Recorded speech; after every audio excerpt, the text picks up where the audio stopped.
বিসমিল্লাহির রহমানির রহিম। আসসালামু আলাইকুম। সবাই কেমন আছেন? আশা করি সবাই আল্লাহর রহমতে ভালো আছেন। আমি আল্লাহর রহমতে খুব ভালো আছি। Welcome to my channel. আজকে আমরা একটা কাঁকরোলের ভাজি রান্না করব।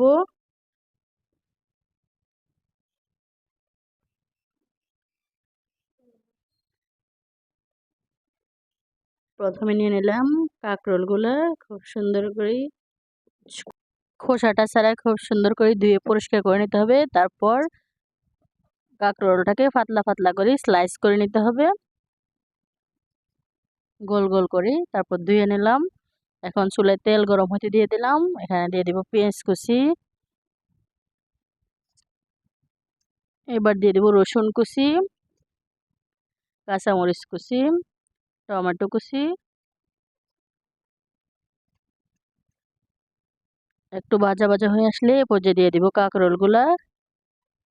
কাঁকরোলটাকে একটু নাড়ি চাড়ি ভাজা ভাজা করে নিব। এ পর্যায়ে দিয়ে দিব আমরা হলুদ গুঁড়া, লবণ, জিরা গুঁড়া, মরিচের গুঁড়া সামান্য, ধনিয়া গুঁড়া, সবগুলা দিয়ে খুব সুন্দর করে আবার মিক্স করে নেব। কাঁকরোলটা সিদ্ধ হওয়ার জন্য একটু পানি দিতে হবে। প্রথমে একটু নাড়াচাড়া ভাজা ভাজা করে নেব পানি দেওয়া ছাড়া।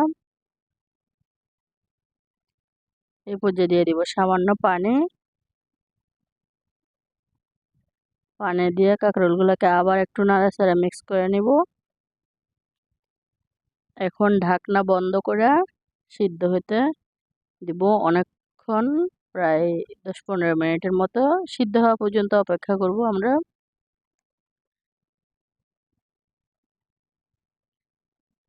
এখন অনেকটা সিদ্ধ হয়ে আসছে। আবার ঢাকনা বন্ধ করে আরো কতক্ষণ রেখে দিব। দেখেন পুরাটা সিদ্ধ হয়ে গেছে। আমাদের কাঁকরোল ভাজি প্রায় রেডি। কাঁকরোল যারা খাইতে চায় না তাদেরকে এভাবে ভাজি করে দিবেন গরম ভাতের সাথে, দারুণ স্বাদ লাগবে। যদি ভালো লাগে আমাদের চ্যানেলটা সাবস্ক্রাইব করবেন, লাইক কমেন্ট শেয়ার করবেন। ফেসবুক থেকে দেখলে ফলো দিয়ে রাখবেন, লাভ লাইক ওয়াও দিয়ে রাখবেন। সবাই ভালো থাকবেন। পরবর্তী ভিডিওর জন্য অপেক্ষায় থাকবেন, আমাদেরকে সাপোর্ট করবেন। দেখেন খুব সুন্দর, খাইতে খুবই মজা, খুবই মজা। আসসালামু আলাইকুম।